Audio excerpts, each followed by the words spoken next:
Balik kulungan ang isang lalaki sa Rodriguez, Rizal na akusado sa pagbebenta umano ng baril at iligal na droga. Naaresto siya base sa tip ng isang concerned citizen. Balitang hatid ni EJ Gomez, exclusive. Sa operasyon ng Rodriguez Police sa Barangay San Isidro noong Biyernes, natunto ng lalaking akusado sa pagbebenta umano ng baril at iligal na droga.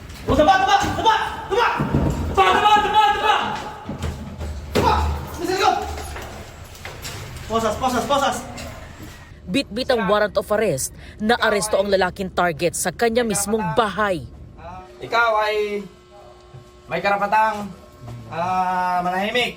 Ano mang sasabihin mo ay maaaring gamitin pabor o laban sa'yo. Ayon sa pulisya, isang concerned citizen ang nag-report sa mga otoridad tungkol sa pagbebenta umano ng droga at baril ng lalaki sa kanilang lugar. Na ayon sa kanya ay inalok siya, binibintahan siya nitong taong to. December niya pa nakilala itong taong to at natakot nga siya dahil laging nagpapakita ng baril at hinalok siya na ihanapan nga ng buyer yung kanyang baril noon. Narecover sa akusado ang isang 9mm pistol at 38 caliber na revolver, gayon din ang ilang bala nito.